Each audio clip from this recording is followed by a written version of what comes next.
አባቶቻችን ስርዓት ሰርተውልናል። ይሄ ስርዓት መከበር አለበት። ምእመናን በአብይ ጾም እልልታ ጭብጨባ የለም። ኦርቶዶክሳዊት ተዋሕዶ ቤተክርስቲያን ሁልጊዜ እንደምንለው ተሰርታ የተጠናቀቀች ማንም ሲነሽጠው የማይጨምርባት ማንም ሲነሽጠው የማይቀንሳት በሰው ልክ ተቀዳ ያልተሰፋች የኛ ሪፐብሊካን ጋርድ እነ ቅዱስ ሩፋኤል ናቸው። እኛ ታውቃላችሁ አሁን እዚህ ውስጥ ያለው ያላገባው እንዴት እንደሚያገባ መረጃ ይሰበስባል። ያገባው ደግሞ እንዴት እንደሚፋታ መረጃ ይሰበስባል። ሁሉም አደግ ቢሮ ስትሄዱ ሰዎቹ ማዳበሪያ ይፈልጋሉ እንዲበቅሉ። ገንዘብ የሌለው ሰው ወደፊት እንኳን መኖር መሞት ሁሉ አይችልም። ለመሞት ራሱ ገንዘብ ያስፈልጋል። በጣም ነገሮች እየከበዱ ሂደዋል። ጠጪ 6 ኪሳራ አለበት ብያለሁ። ሰምታችሁኛል? ጠጪዎች ደህና አደራችሁ ካላችሁ ከዛሬ ጀምሮ አጠጡም። እርግጠኛ ነኝ እስከ ዛሬ ለጠጣችሁ። ሰካራም 6 መከራ ይገጥመዋል። 1 ክብሩ ይራቆታል። 2 ገንዘቡ ይራቆታል። 3 ጤናው ይራቆታል። 4 ጠረኑ ይበላሻል። በየቀኑ የሚጠጣ ሰው በእውነቱ 2 እግር ያለው የሚሰማ የሚያይ ጆሮ ያለው ጋን ማለት ነው። እውነቴን ነው የምላችሁ። 5ኛ ያገባ ከሆነ ትዳሩ ይበተናል። ካላገባ የማግባት ዕድሉ አደጋ ላይ ይወድቃል። 6ኛ ታማኝነቱ ያቆማል።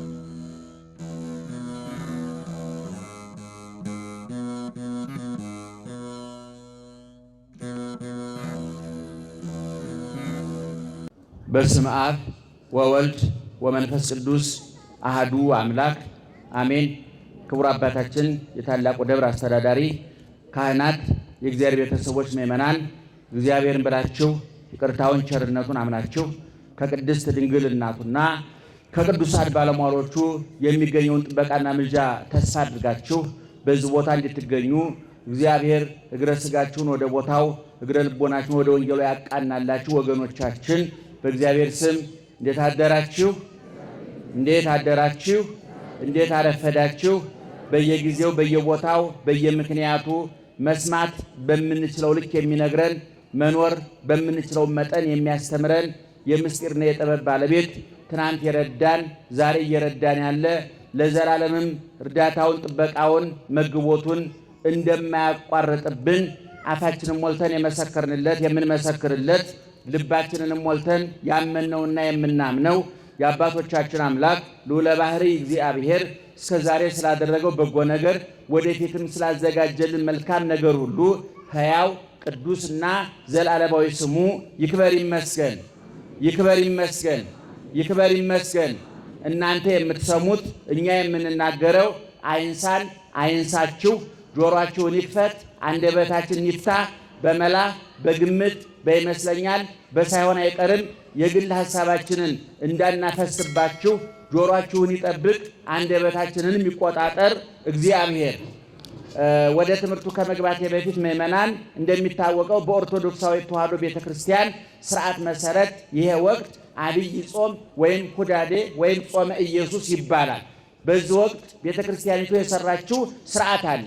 የኢትዮጵያ ቤተክርስቲያን የውስጡንም የውጩንም ማይበል ሞገድ ተቀብላ ከውስጥ ልጆቿ ከውጭ ጥላቶቿ የሚፈጡባትን ፈተና ተቋቁማ ያለፈችው በእኔና በእናንተ ጸሎት አይደለም። በእኔና በእናንተ ደግነት አይደለም። በእኔና በእናንተ ቅድስና አይደለም። ጳጳሳቱ ጸልየው መነኮሳቱ ጸልየው እኛ ሰብከን አይደለም። ጥንታውያኑ አባቶቻችን ትናንትን የገመገሙ ነገን የሚያልሙ የነበሩበትን ስራ በተግባር የፈጸሙ የነቁት አባቶቻችን ነገ የሚታያቸው የሚመጣው ዘመን የሚታያቸው አባቶቻችን የማይነቃነቅ በዓለት ላይ የቆመ ከላይ ዝናቡን ከጎን ነፋሱን ከታች ጎርፉን ተቋቁሞ የሚያልፍ ስርዓት ሰርተውልናል። ይሄ ስርዓት መከበር አለበት፣ መጠበቅ አለበት። ስለዚህ በአብይ ጾም እልልታ ጭብጨባ የለም። ለዚህ ነው እየሰማችሁ ነው፣ በደንብ እየሰማችሁ ነው። በአብይ ጾም እልልታ ጭብጨባ የለም። እንዳውም ጥንታውያኑ የተዋህዶ ሊቃውንት በአብይ ጾም የነበሩትን በዓላት አውጥተው ወደ ጥቅምትና ወደ መስከረም ወደ ሌላ በዓላት አሸጋግረዋቸዋል።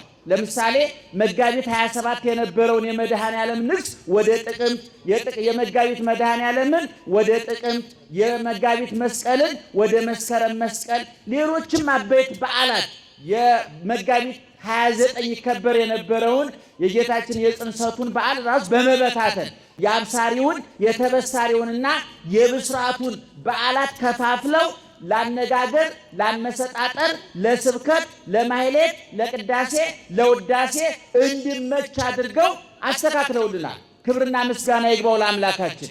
እነዚህን አባቶች የሰጠን ነገ የሚታያቸው አባቶቻችን የዛሬ 1500 ዓመት 1000 ዓመት 900 ዓመት 800 ዓመት ነበሩ። የኛ ስንፍና ታይቷቸው፣ የኛ ቸለልተኝነት ታይቷቸው ቋሚ ንብረት ቋሚ ስርዓት ደንግገውልን ሄደዋል። ኦርቶዶክሳዊት ተዋሕዶ ቤተክርስቲያን ሁልጊዜ እንደምንለው ተሰርታ የተጠናቀቀች ማንም ሲነሽጠው የማይጨምርባት ማንም ሲነሽጠው የማይቀንሳት በሰው ልክ ተቀዳ ያልተሰፋች ከፍ ሲል በቀራንዮ ጌታ በክርስቶስ ልክ ዝቅ ሲል በእመቤታችን ከዛም ዝቅ ሲል ታርደው ነደው ተገርፈው ተርበው ተጠምጠው ወርቁን እንደ ጠጠር ሽቶውን እንደ ጥንባት እንደ ክርፋት ሐሩን እንደ ቡትቶ የቆጠሩ መብላት እየቻሉ የተራቡ መጠጣት እየተቻሉ የተጠሙ ዓለምን ከመደው እንደ ትቢያ የቆጠሩ ነፍሰ ሥጋቸውን ለነፍሳቸው ያንበረከኩ ነፍሳቸውን ለክርስቶስ ያስማረኩ ሰይጣንን ያዋረዱ ያሳፈሩ ያንበረከኩ እንደ አህያ ጭነው ያሰቃዩ አባቶቻችን ስርዓት ሰርተውልናል። ይሄ ስርዓት መከበር አለበት ምእመናን። ስለዚህ በጥቅሉ ሲጠቀልለው በአብይ ጾም እልልታ የለም፣ ጭብጨባ የለም። በቤተ ክርስቲያን ያለውም አገልግሎት በመቋሚያ ነው የሚደረገው፣ በመቋሚያ ነው። ታላቁ ኢትዮጵያዊ ልጅ የኢትዮጵያ ኩራት፣ የአፍሪቃ ዘውድ፣ የጥቁሮች ሁሉ መመኪያ፣ የብሉይ ተርጓሚ፣ የሐዲስ ተንታኝ፣ የሊቃውንት አመስጣሪና የቃለ እግዚአብሔር መሐንስ የሆነው ታላቁ ሊቃችን ቅዱሳችን ቅዱስ ያሬድ አምልኮታችን ቅርጽና መልክ እንዲኖረው እንዳይዝረከረክ አድርጎ ከብሉይ የለቀመውን ከሐዲስ የቀሰመውን ከሌሎች ሊቃውንት ያገኘውን በዜማ በምስጢር አቀነባብሮ አዘጋጅቶ አስቀምጦልናል። በዛ መሰረት ነው መጠቀም ያለብንና ስርዓት ይከበር ለማለት ነው። እኔ በማስተምርበት ሰዓት ሌሎችም ሲናገሩ በኋላ እልል እንዳትሉ እንዳታጨበጭቡ። ደህና አደራችሁ? ሰላም ናችሁ? ትምህርት አልጀመርኩም፣ በጣም ይቅርታ አድርጉልኝ። ለነገሩ ይህም ትምህርት ነው፣ እዚህ ላይ ባቆም በራሱ በቂ ነው ብዬ ይበቃል። እና የዘንድሮን ተዋት በሉ እስኪ። የዘንድሮን ህድግ አሪፍ የዘንድሮን ተዋት ጮክ ብላችሁ። የመቼን? የዘንድሮን ተዋት። ይሄ በሉቃስ ወንጌል ምዕራፍ 13 ከቁጥር 6 ጀምሮ እስከ 9 የተጻፈ እጥር ምጥን ያለ ንባቡ አጭር ምስጢሩ ረጅም ንባቡ አጭር ኃይለ ቃሉ ጥልቅ የሆነ የዛሬ 2000 ዓመት ገደማ ኢየሱስ ክርስቶስ ያስተማረው ወንጌል ነው።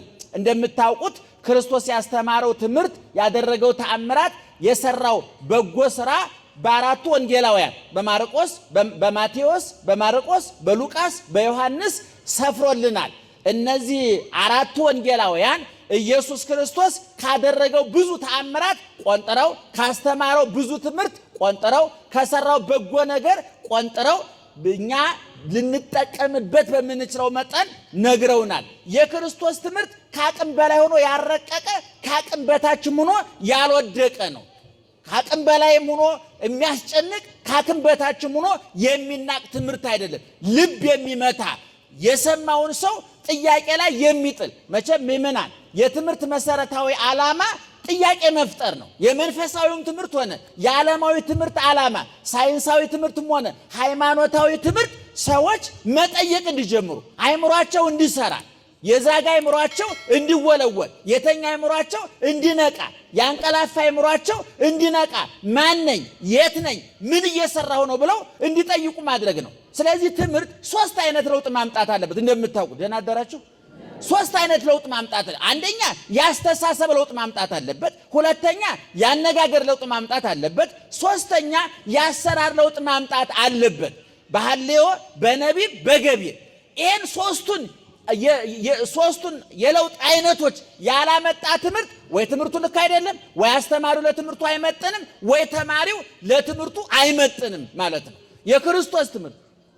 የክርስቶስ ትምህርት ግን ቅድም እንደነገርኳችሁ ሶስቱንም ለውጥ የሚያመጣ ነው።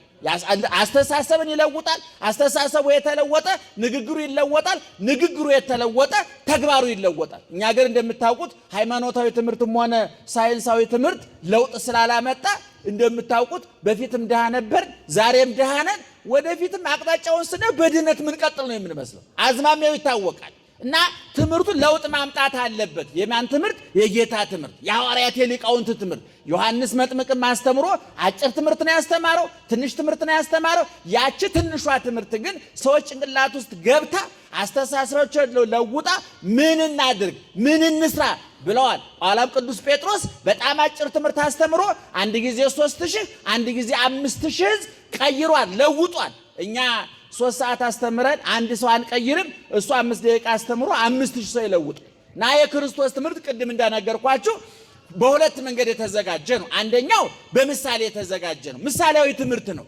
ምሳሌዎቹ ዛሬ ላይ ሆነን ስናያቸው በጣም ቀላል የሚመስሉ ለገበሬው በእርሻ በዘር፣ ለነጋዴው በሚነግድበት ገንዘብ፣ ለአሳ አጥማጁ በመረቡ በአሳው በባህሩ እየመሰለ ለበሽተኛ ለሁሉም ለሴቱ ለወንዱ ጓዳ ገብቶ በእርሾ መስሎ አስተምሯል ጌታ። እንግዲህ ራሱ የምስጢር ባለቤት ብቻ አይደለም፣ ራሱ ምስጢር የሆነ እግዚአብሔር፣ ራሱ ዕውቀት የሆነው እግዚአብሔር፣ ከመታወቅ በላይ የሆነው እግዚአብሔር ሰዎች አምነው ሰምተው አምነው ንስሐ ገብተው እንዲድኑ እንዲለወጡ ስለሚፈልግ የሱን አዋቂነት ሳይሆን ያሳያቸው እነሱ በሚመጥናቸው መጠን በሉቃስ ወንጌል በማርቆስ 4 ላይ ወበአምጣነ ይኩሉ ሰሚዐ ነገሮሙ መስማት በሚችሉት መጠን ነገራቸው ይላል ወንጌላዊ ማርቆስ። መስማት በሚችሉት ነገር ከአቅማቸው በላይም ከአቅማቸው በታችም ያልሆነ ትምህርት ማለት ነው። እና በዚህ በሉቃስ 13 ቁጥር 6 ላይ አንድ ምሳሌ ተናገረ። ወመሰለ ሎሙ ወይቤሎሙ አሐዱ ብእሲ ቦቱ በለስ ውስተ አጸደ ወይን። አንድ ሰው ነበረ በወይኑ እርሻ ውስጥ የተከላት በለስ ነበረችው አለ። ስንት ሰው ነበር የነበረው? አንድ ሰው። ምን ነበረው? በለስ። ክርስቶስ ወንጌልን የሰበከበት ሐዋርያትን ያስተማሩበት በተለይ 4ቱ ወንጌሎች የተጻፉበት የተሰጠው ትምህርት ኢየሩሳሌም ስለሆነ በምድረ እስራኤል ስለሆነ አብዛኞቹ ምሳሌዎች የዛን ዘመን የሚያሳዩ የዛን ሁኔታ የሚያሳዩ ናቸው። ምክንያቱም አንድ መጽሐፍ ሲነበብ ማን ጻፈው፣ የተጻፈ ለነማን ተጻፈ የሚለው መጠናት አለበት። ብዙ ጊዜ ሐዲስ ኪዳንን የሚያነቡ ሰዎች ይሄንን አያጤኑም፣ ይሄን አያስተውሉም። ማን ጻፈው፣ ለነማን ተጻፈ፣ በምን ምክንያት ተጻፈ የሚለው ምክንያቱ ከነውጤቱ ካልተጠና፣ ጸሐፊው ከነጻፈላቸው ሰዎች ካልተጠና ሐሳቡ አይገኝም። ለምሳሌ ሐዋርያው ቅዱስ ጳውሎስ 14 መልእክት ጽፏል። በ14ቱ ሁሉ መልእክቶቹ በአብዛኛው ስለ ግዝረት ያነሳል። ይሄ በዘመኑ የነበረ ችግር ስለነበረ ነው። ምናልባት ያ መልእክት ለኢትዮጵያውያን ተልኮ ቢሆን እንደዚህ አይነት መልእክት አይኖረውም ነበር። ምክንያቱም እኛ መዴዴዎች፣ ስዶች፣ ጣዖት አምላኪዎች ከአምልኮተ ጣዖት የመጣን አይደለንም። ከብሉይ ኪዳን ወደ ሐዲስ ኪዳን ከአምልኮተ እግዚአብሔር ወደ አምልኮተ እግዚአብሔር የተሸጋገርን ስለሆን እንደዚህ አይነት መልእክት አይጻፍም ነበር። ስለዚህ ሐዲስ ኪዳንን ለመረዳት ቅድም እንዳልኳቸው ለነማን ተጻፈ የሚለው ማየት ያስፈልጋል። እና ክርስቶስ ያስተማረው ትምህርት እንዳልኳችሁ በምድረ እስራኤል ነው። እስራኤል ሀገር ደግሞ በአብዛኛው በእርሻቸው ወይን፣ በለስ፣ ስንዴ፣ ወይራ እነዚህ ተደጋግመው በክርስቶስ ትምህርትም ሆነ በሐዋርያት ትምህርት በምሳሌነት አገልግለዋል። ወይን፣ በለስ፣ ስንዴና ወይራ። ወይራ የኛ ሀገር ወይና አይደለም፣ የእስራኤል ወይራ እያልኳችሁ ነው። የእስራኤል ወይራ ያፈራል፣ ፍሬው ይበላል። እንደገና ፍሬው እየተጨመቀ የወይራ ዘይት የምንለው አለ አይደለም፣ እሱ ማለት ነው። በለስም ደግሞ በእስራኤል ሀገር በለስ አሁን በእኛም ሀገር አለ፣ በትግራይ አለ፣ በሰሜኑ ኢትዮጵያ ውስጥ በለስ የሚባል አለ፣ ታውቁታላችሁ። ግን ይሄኛው በለስ ከዛኛው በለስ የተለየ ነው። በእስራኤል በለስ ማለት እንደ አዝመራ እንደ ምግብ የሚያገለግል ስራዬ ተብሎ የሚተከል ተክል ነው። ወይንም እንደዚሁ። ስለዚህ በክርስቶስ ትምህርት ውስጥ ወይንና ዘይት የወይራ ዘይት እያልኩኝ ነው፣ ስንዴና በለስ በተደጋጋሚ ተጠቅሶ ይገኛሉ። እና አሁን እዚህ ላይ ለምሳሌ የተጠቀሰው ሰውዬ የወይን እርሻ የነበረው ነው። በወይኑ እርሻ ላይ በለስ የተከለ ማለት ነው። እና ተክሎ ለወይኑ እርሻ ለዛ ለበለሱ እርሻውን የሚንከባከብለት ገበሬ የቀጠረ ሰው ነው። እየሰማችሁ ነው? ገበሬ ቀጥሯል። እና በለሷ ተተከለች። ሰውየው የበለሱ ባለቤት ተመላለሰ፣ 3 ጊዜ ተመላለሰ። በየዓመቱ ይመጣል፣ ፍሬ የላትም፣ አታፈራም።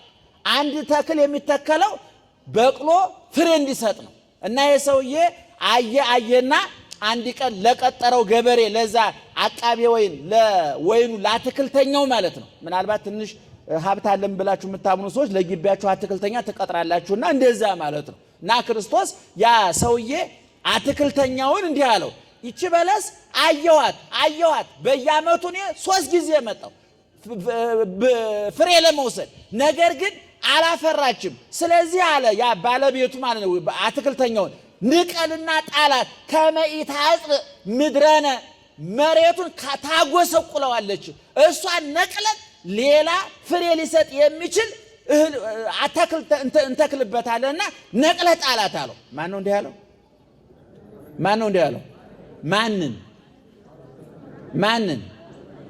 አቤት አትክልተኛውን። ከዛ በኋላ አትክልተኛው እንዴት አይነት ልባም ሰው ነው! ጌታዬ ህድጋ ሐሪፈይ እባክህ የዘንድሮን ታዋት፣ የዘንድሮን እንለፋት፣ እስኪ ምናልባት ልቆፍራት ልኮትኩታት። ፋንድያ ነው የሚለው መጽሐፍ ቅዱሱ።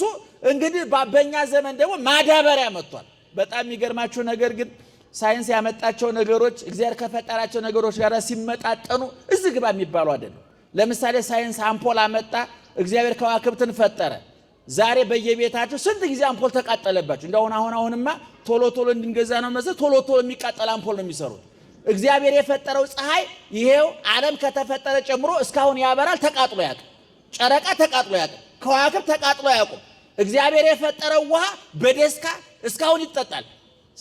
ሳይንስ ያመረተው ውስኪ ግን ጉበት አፍርሶ ሽታ በላሽቶ ቆሻሻ ሰውነትን አሽቶ አከርፍቶ ምናምን ውስኪ የምትጠጡ በጣም ይቅርታ አድርጉልኝ፣ የቤተ ክርስቲያን ስለሆነ ነው። ስትጠጡ እየተበሳጫችሁ እንዳትጠጡ፣ ባትጠጡ ጥሩ ነው።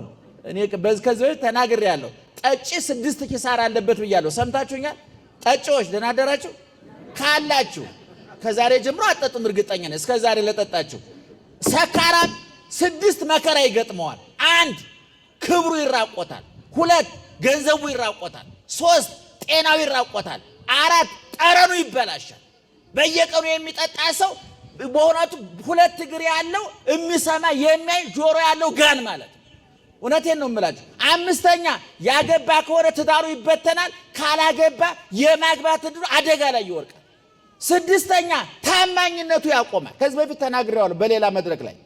እኔ ለሰካራም የተሰጠ ብድርና እኪስ ውስጥ ተረስቶ የታጠበ ብር ሁለቱም ውሃ ነው የበላው። እውነቱን ለመናገር የሰካራም ውሃ ነው የበላው። ተረስቶ የታጠበ ብር ምንድን ነው የበላው? ውሃ ነው የበላው። ለሰካራም እርዳታ እንጂ ብድር አይሰጥም ይባላል። ምክንያቱም አይመልስም። እንደው ለመተባበር እንካ ይባላል እንጂ ለሰካራም አበድራችሁ ባይመለስ እግዚአብሔርንም ማንንም እንዳትወቅሱ፣ የእናንተው ስህተት ነው። እና ቅድም እንዳልኳችሁ እየሰማችሁ ነው። ምን እያልኳችሁ ነበር? አቤት እሱ ላይ ተንጠልጠላችሁ ቀራችሁ። ወደዛ የመጣሁት በየት በኩል ነው? አቤት ምን አትክልተኛው? እሺ። ስለዚህ የአትክልተኛው ቅድም እንዳልኳችሁ ምን አደረገ ብያ ሰውየው ምን ሊያጠፋ መጣ? ነቅለን እንጣላት አለ። አትክልተኛው ግን ምን አለ? እባክህ ታዋት፣ የዘንድሮን ታዋት። ምን ላድርግባት አለ? ልቆፍራት፣ ልንከባከባት፣ ማዳበሪያ ላድርግባት። ፋንድያ ነበረ መጽሐፍ ቅዱስ የሚለው ፋንድያ ነው። እና በገጠር ያደጋችሁ ሰዎች ታውቁታላችሁ። መሬቱ እህል አሊዝ ሲል በገጠር ያደጋችሁ ሰዎች መሬቱ እህል አሊዝ ሲል ምንድን ነው የሚደረገው? ከገጠር የመጣችሁ ሰዎች ከአሜሪካ ከመምጣታችሁ በፊት ብዙ ሰው ያፍራ ከገጠር ለመምጣቱ። ምን ይደረጋል? ገጠሬዎች አቤት የከብትበት ምን ይደረጋል? ወይም ደግሞ ከብቶች ይወሰዱና ቦታው ላይ ምን ይደረግበታል? በረት ተሰርቶ ከብቶቹ እንዲያድሩበት ይደረጋል። ምክንያቱም ከከብቶቹ የሚወጣው ነገር መሬቱን ያዳብረዋል። ዛሬ መሬቱ ሰዎቹ ጉቦ መሬቱ ማዳበሪያ ራሱ መሬቱ ያለ ሙስና አልሰራል። እውነቱን ለመናገር አላበቃ። አሁን ገበሬዎቹ የሚነግሩን ከምስራቅ እስከ ምዕራብ ከሰሜን እስከ ደቡብ ያለው መሬት በጠቅላላ ያለ ማዳበሪያ ይሰራል። ማዳበሪያ ካልተጨመረበት በየቢሮው ስትሄዱም ሰዎቹ ማዳበሪያ ይፈልጋሉ እንዲበቅሉ። ገንዘብ የሌለው ሰው ወደፊት እንኳን መኖር መሞት ሁሉ አይችልም። ለመሞት ራሱ ገንዘብ ያስፈልጋል። ምክንያቱም ታንቄ ልሙት ብትር ገመድ ስንት እንደገባ ታውቁታላችሁ። መርዝ ራሱ በቀላሉ አይገኝም። እናንተ እንኳን ለመሞት ብትወስኑ ገመድ መግዣ ዋጋ ያስፈልገዋል። እና በጣም ነገሮች እየከበዱ ሂደዋል። እና ይሄ ሰውዬ አትክልተኛው ምን አለ? ልኮትኩታት፣ ልንከባከባት፣ ማዳበሪያ ላድርግባት አለና ይሄን ሁሉ አድርጌ ካላፈራች ግን ንገዝማ እንቆርጣታለን አለ። እሺ አለ። ማን ነው እሺ ያለው? አቤት። አሁን በዚህ ምሳሌው ስንት ነገር ይታያቸዋል። አንደኛ ባለቤቱ አለ፣ ሁለተኛ አትክልተኛው አለ፣ ሶስተኛ ምኑ አለ? በለሷ ያላፈራችው በለስ ማለት ነው። ከዛ በኋላ ሰውየው ባለቤቱ ማለት ነው የአትክልተኛውን ልመና ተቀብሎ እሺ ጊዜ ሰጠሃለሁ፣ ተንከባከባት፣ ማዳበሪያ አርግባት፣ ካላፈራች እንዳልከው እንቆርጣታለን አለ። ይሄ እውነቱን ለመናገር የዛሬ 2000 ዓመት ኢየሱስ ክርስቶስ ያስተማረው ምሳሌ ነው። አጭር ነው፣ ቀላል ነው። የሚያመራምር የሚያፈላስፍ የጠለቀ የሚያስጨንቅ ሐሳብ አይደለም። ማንም ሰው ሊረዳው የሚችለው ነው። ቅድም እንዳልኳችሁ በብዙ ትርጓሜ አለው። በትርጓሜ ለተማሪዎቻችን የምናስተምረው ለኛ በሚሆነን መንገድ ግን ጠባቂያችን የባለቤት የተባለው እግዚአብሔር ነው። ምእመናን ደህና አደራችሁ። የአትክልቱ ባለቤት የተባለው ማን ነው? እግዚአብሔር ነው። በደንብ ስሙኝ። ኢየሱስ ክርስቶስ ነው። እንደገና በለስ የማያፈራ ያላፈራች በለስ የተባለው ደግሞ እኔና እናንተ ነን። አትክልተኛ የተባሉት ደግሞ እንደየቅደም ተከተላቸው ጠባቂዎቻችን መላእክት ናቸው። የንስሐ አባቶቻችን ናቸው። መልአከ ውቃቢዎቻችን ናቸው። እግዚአብሔር አትክልቶቹ እኛ ነን። በውሃ አይደለም ያጠጣን፣ ደሙን ነው ያጠጣን። ማዳበሪያ አይደለም ያደረገብን፣ ስጋውን ነው ያበላን። በእሾህ አይደለም ያጠረን፣ በመስቀሉ ነው ያጠረን። አትክልተኛው የሚያንቀላፋ የሚተኛ ተራ ሰው አይደለም። የኛ ጠባቂዎቻችን እነ ቅዱስ ሩፋኤል ናቸው። ዛሬ ቀኑ ምንድነው ብያለሁ? አቤት ቅዱስ ሩፋኤል ነው ባለቤቱ። የአትክልቱ ባለቤት፣ የበለሱ ባለቤት፣ የመሬቱ ባለቤት ማን ነው ብለናል? እግዚአብሔር። መሬቱ አትክልቶቹ እነማን ናቸው ብለናል? እኛ።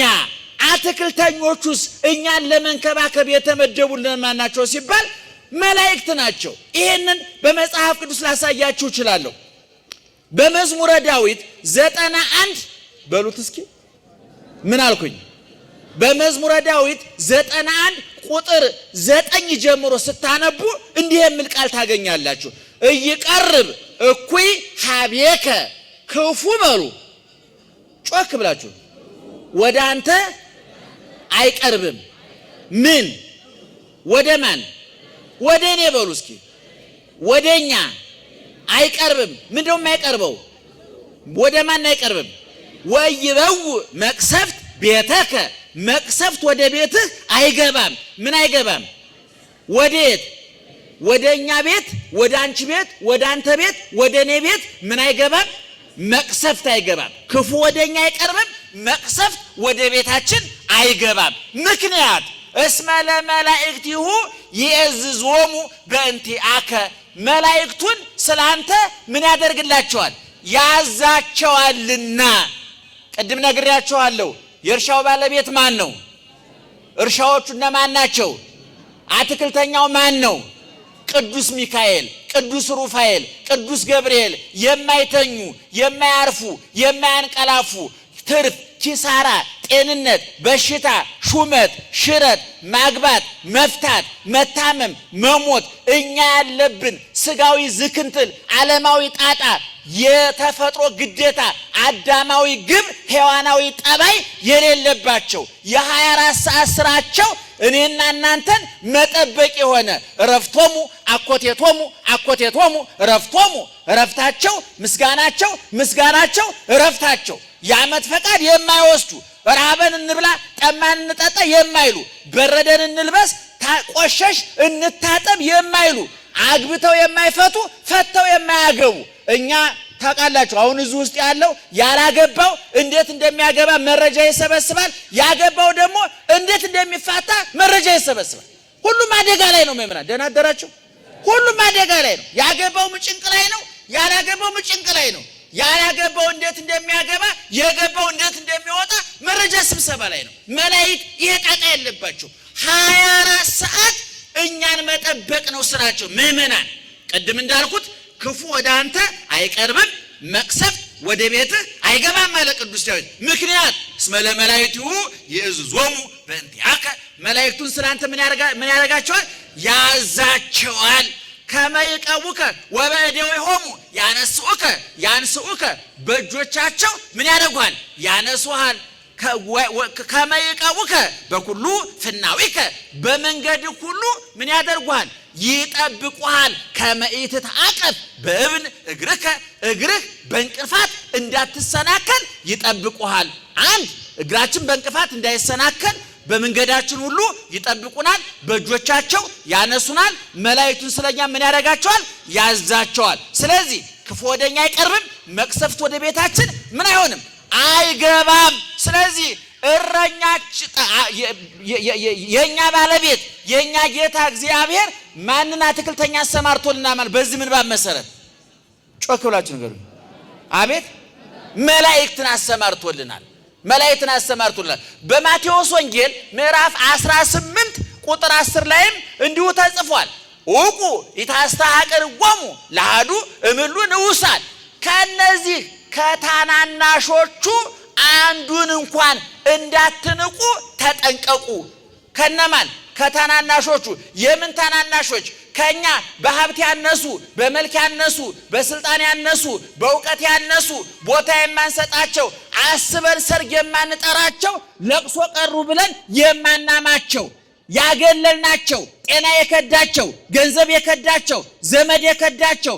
መምሸት መንጋቱ መኖሩ ብርቅ የሆነባቸው በበሽታ የሚሰቃዩ የረሳናቸው የዘነጋናቸው ቦታ የነፈግናቸው ሰዎች አሉ እነዚህን መጽሐፍ ቅዱስ ታናናሾች ይላቸዋል ከታናናሾቹ አንዱን እንዳትንቁ ተጠንቀቁ አለ ከነማን ከታናናሾቹ አንዱን ምን አትበሉ አትናቁ አትጸየፉ ለምን አለ ጌታ እብለክሙ ከመ መላእክቲሆሙ ወትረ ይሬእዩ ገጾ ላዌ እውነት እላችኋለሁ ጠባቂ መላእክቶቻቸው መላእክቲሆሙ ማለት መላእክቶቻቸው ማለት ነው የነማን መላእክት የነማን የናንተ አይደለም እንዴ የታናናሾቹ ታናናሽ ያልኳችሁ ምን አይነት ሰዎች ናቸው አቤት አንተ ገንዘብ ካለህ የሌለው ምን ይባላል ታናሽ አንተ ጤነኛ ከሆንክ በሽተኛው ምን ይባላል ታናሽ አንተ መልክ አለ ብለሽ ካሰብሽ መልክ ያለው የለም በመሰረቱ እኛ ተስማምተን ቆንጆ የምንላችሁ እንጂ ቆንጆ የሚባል የለም አይመናል ምክንያቱም ጸጉር ዞማ ሆኖ አፍንጫ ድራሻው ሊጠፋ ይችላል የተሟላ ቆንጆ የለም ሁሉም በጊዜው ምን አርጎ ሰራው ውብ አርጎ ሁላችንም ቆንጆ ነን ይክበር ይመስገን እግዚአብሔር እና እነዚህ ታናናሾቹን አትናቋቸው አለ ለምን መላእክቶቻቸው በሰማይ ያባቴን ፊት ያያሉ አንተ ላንተ አይን ስላልሞሉ እንዳንተ ገንዘብ ስላላከማቹ እንዳንተ ውድ መኪና ስላልገዙ እንዳንተ ውድ ሞባይል ስላልያዙ እንዳንተ ሱፍ ስላለበሱ እንዳንተ ውድ ጫማ ስላላደረጉ አትናቃቸው አትጸየፋቸው አታግላቸው ምክንያቱም መላእክት ጠባቂዎች አሏቸው መላእክት ለመሆኑ የማን ናቸው የእግዚአብሔር ናቸው አይደለም መላእክቱ ለእግዚአብሔር ይላል መጽሐፍ የእግዚአብሔር መላእክቶች ይላል መላእክት ይላቸዋል ነገር ግን እዚህ ላይ ክርስቶስ እኛን ስለሚወደን ምን አለ መላእክቲሆሙ ብሎ መላእክቶቻቸው ያለው ለድሆቹ ነው ይሄ በየሜዳ ወርቆ የቀን ፀሐይ የሚጠብሰው የሌሊት ብርድ የሚያቆራምደው አንገቱን ደፍቶ አንጀቱን አጥፎ ጎስቁሎ የገጠጠ አጥንት የተመጠጠ ደም የደረቀ ቆዳ የጎሰቆለ ሰውነት ይዞ የምታዩት ሁሉ ረቂቅ ድብቅ ኃያል መልአክ አለ። የእሳት ሰይፍ የእሳት ጦር የያዘ አጃቢ መልአክ አለ። ባለስልጣኖቹ አይታቸዋል፣ ይታጀባሉ አይደለም? በሰለጠነ ጡንቻ ባለው ደረቱ በሰፋ ጠላት ቢመጣ መክቶ ይመልሳል በሚባል ወታደር ይጠበቃሉ። የኛ ደግሞ ጠባቂ መልአኮቻችን አጃቢዎቻችን የኛ ሪፐብሊካን ጋርድ እነ ቅዱስ ሩፋኤል ናቸው። አይተኙ፣ አያንቀላፉ፣ አይራቡ፣ አይጠሙ። ውሻ ብትቀልበው በስጋ ይታለላል። የኤሌክትሪክ አጥር ብትዘረጋ መብራት ሲሄድ ያከስራል። ዘበኛ ብትሰጠው ወይ ያንቀላፋል ወይ ይታለላል። እነ ቅዱስ ሚካኤል ግን በኤሌክትሪክ ስለማይሰሩ መብራት ቢመጣ ቢሄድ እንደ ውሻ ሆዳቸው ስለማያሳሳቸው የማይሸነፉ እንደ ዘበኛ እንቅልፍ የማይረታቸው ስላልሆኑ ዘወትር ጥበቃ ላይ ናቸው። እኛን እየጠበቁን ነው። ክብርና ምስጋና ይግባው ለአምላካችን። ቅድም እንዳልኩት ባለ የአትክልቱ ባለቤት ማን ነው ብያቸዋለሁ። እኛ ምንድነን? እናንተ ምንድናችሁ? አቤት አትክልቶቹ እኛ ነን። አትክልተኞቹ እነማን ናቸው ብያለሁ? እነ ቅዱስ ሚካኤል ናቸው፣ እነ ቅዱስ ሩፋኤል ናቸው። እንዲያውም በትንቢተ ዘካርያስ ምዕራፍ 1 ቁጥር 12 ላይ አንዳንድ ሰዎች መላእክት ዋኖዬ ነው ብለው ጽፈው አንድ መንገድ ነው ማለት ነው። የእግዚአብሔርን ቸርነት ወደኛ ያመጣሉ እንጂ የኛን ጸሎት ወደ እግዚአብሔር አያደርሱም የሚል ቀሽቃሻ በሽተኛ ለእርዳታ የማይመች አንዳንድ ሰው እየሰጠመ ልታወጡ ስለሉ እጁን ከደበቀ ምታደርጉታላችሁ። ለማውጣት የሚሰጥመውን ሰው ለማውጣት እኮ ራሱ መተባበር አለበት አይደል? እጁን እንደዚህ ማውጣት አለበት። አንድ በሽተኛ ሐኪም ቤት ሄዶ ዶክተሩ የሚጠይቀውን መረጃ መስጠት አለበት። እንደ ከገጠር መጥቶ ይባላል ሰውየው ከወደ ሰሜን መጥቶ ሊታከም ሄዶ ዶክተሩ ምን ነው የሚያማረው ይባላል። እንደ ዶክተር ከነገርኩት ምኑን ታክሙ አውቀው ያክሙኝ እንጂ አለ። ዶክተር ማለት አዋቂ እንጂ ጠንቋይ ማለት አይደል። ጠንቋይ እንደምታውቁት መገመት ነው፣ ችግር የለበት። ውሸት ስለሆነ ችግር የለበት። እንዲህ ያደርጋል ይላቸዋል። እንደ እውነቱን ለመናገር ጥንቆላ ኃጢአት ስለሆነ ነው እንጂ እዚህ ያለው ሰው በጠቅላላ ጥንቆላ ቢሰማራ ይችላል።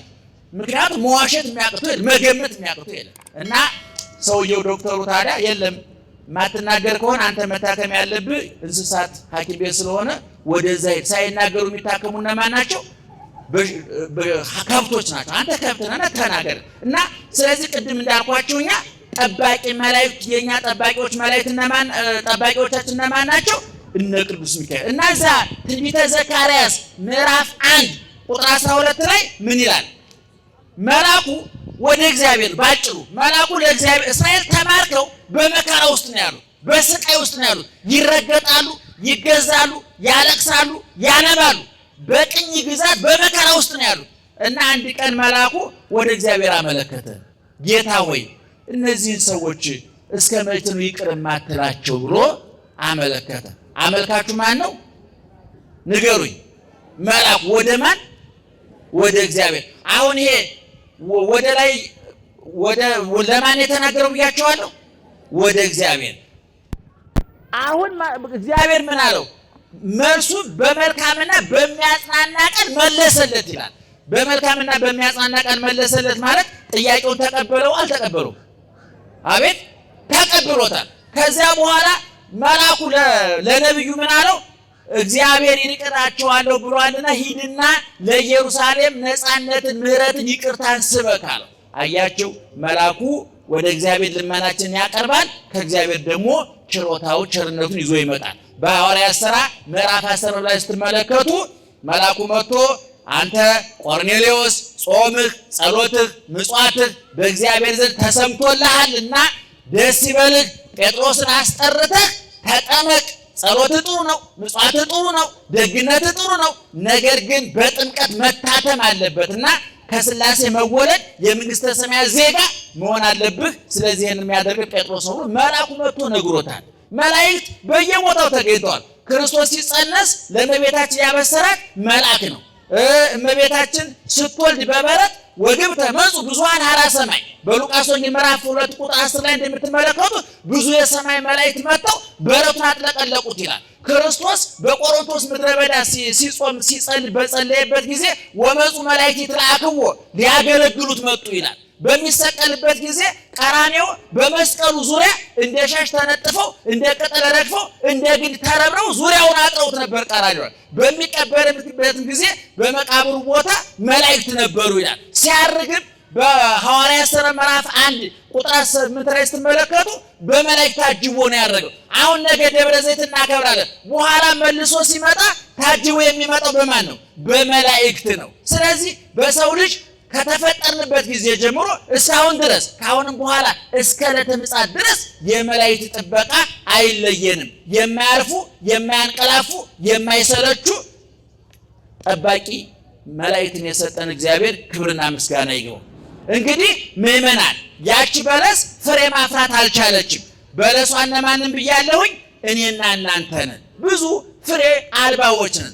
ምግባርና ሃይማኖት አልታረቀልንም። ነፍስና ስጋችን አልተናበቡልንም። ልባችንና አንደበታችን አልተገናኙልንም። በየተሰማራንበት የሥራ መስክ ችግሮች አሉ። በየንግድ ቦታው፣ በየቢሮ፣ በየትዳራችን፣ በየቦታው ክርስትናችን ፍሬያማ ሊሆን አልቻለም። ውጤታማ ሊሆን አልቻለም። የምናስበው ሌላ፣ የምንናገረው ሌላ፣ የምናደርገው ሌላ ነውና እግዚአብሔር ይቆጣል። አስተምሮ ቅድም ነግሬያችኋለሁ። በለሱ ፍሬ እንዲሰጥ ምን ያስፈልገዋል? መተከል አለበት መጀመሪያ፣ ከዛ መኮትኮት አለበት፣ ከዛ ማዳበሪያ ማግኘት ነበረበት። መተከል ማለት መማር። ክርስቶስ ተክሎናል፣ በትምህርቱ ተክሎናል። ማዳበሪያው ትምህርቱ ነው ወገኖቻችን። ኮትኳቾቻችን ሐዋርያት ናቸው፣ የንስሐ አባቶቻችን ናቸው። ክርስቶስ እኛ እንድንበቅል፣ እንድናብብ፣ እንድናፈራ ዝናብ አይደለም የሰጠን፣ ውሃ አይደለም የሰጠን። ዘበራ ስጋዬ ወሰቴ ደሜ፣ ደሜን የጠጣ ስጋዬን የበላ የዘላለም ሕይወት አለው ብሏል እግዚአብሔር። ስለዚህ በለሷ ፍሬ ባለማፍራቷ እቆርጣታለሁ ብሎ ሲመጣ ቅዱሳን መላእክት እባክህ ጊዜ ስጣቸው። የትምህርታችን ርዕስ እኮ የዘንድሮን ማራት የዘንድሮን ተዋት አይደለም። እስኪ ለፋቸው። ምሳሌውን ልብ አድርጉ። ወንጌል ላይ የተጻፈው ሰውየው ቁረጥና ቃላት ነው ያለው አይደለም። አትክልተኛው ምን አለ? እስኪ የዘንድሮን እናያት፣ እስኪ ትንሽ ልንከባከባት፣ ድቋ ማዳበሪያ ፋንድያ አፈር ላስታቅፋትና ካላፈራች ትቆረጣለች ማለት ምን ማለት ነው? እስቲ ትንሽ እናስተምራቸው፣ ጊዜ እንስጣቸው። እግዚአብሔር ደግ አምላክ መሆኑን የምታውቁት መቅጣት እየቻለ መቅሰፍ እየቻለ ማጥፋት እየቻለ ይታገሳል። ሐዋርያው ቅዱስ ጳውሎስ በቅዱስ ጴጥሮስ ሲናገር እግዚአብሔር ዘገይ ይመጣል ብላችሁ ነበር፣ ዘገየ ምን ነው ዘገየ እያሉ የሚያፌዙ የሚቀልዱ ሰዎች አሉ። እግዚአብሔር ከመምጣት አይዘገይም፣ ምናልባት በመቆየቱ ንስሐ እንገባ እንደሆነ ብሎ ነው ይላል መጽሐፋችን። ስለዚህ ወገኖቻችን ከመነቀላችን በፊት ንስሐ እንግባ፣ እንለወጥ፣ እንቀየር። በእውነት እግዚአብሔር እኮ ደግ አምላክ መሆኑን የምታውቁት ምንድን ነው? ምንም አይነት ኃጢአት ይሁን ይቅር እላለሁ አለ እግዚአብሔር። ወገኖቻችን ከዚህ በላይ ምን ያድርግ እግዚአብሔር? ስጋውን ቆርሶ አበላ፣ ደሙን ቀርቶ አጠጣ፣ ቆስሎ ፈወሰን፣ ተርቦ አጠገበን፣ ተጠምቶ አረካን፣ ሐሞት ኮምጣጤ መራራ ጠጥቶ ሕይወታችን አጣፈጠው፣ ሙቶ ሕይወትን አነገሰልን፣ ተቀብሮ ትንሣኤን አወጀልን፣ ተስፋ ሰጠን፣ የጥሉ ግድግዳ ተናደ፣ የለያየን መጋረጃ ተቀደደ። ንስሐ የሚባል ደግሞ የማያልቅ ሳሙና ሰጠ እግዚአብሔር። ታጠቡ፣ ንስሐ ገቡ፣ ተመየጡ ሀቤ ዋነሂ እትመየጠክሙ፣ እናንተ ወደ እኔ ተመለሱ፣ እኔ ወደ ማን እመለሳለሁ አለ? ወደ እናንተ እመለሳለሁ አለ። ተበድሎ ይቅር የሚል ጌታ፣ ተበድሎ የሚክስ ጌታ፣ ኑና ይቅር ልበላችሁ የሚል አምላክ እያመለክን ለምን እንሰቃያለን? ደህና ዋሉ።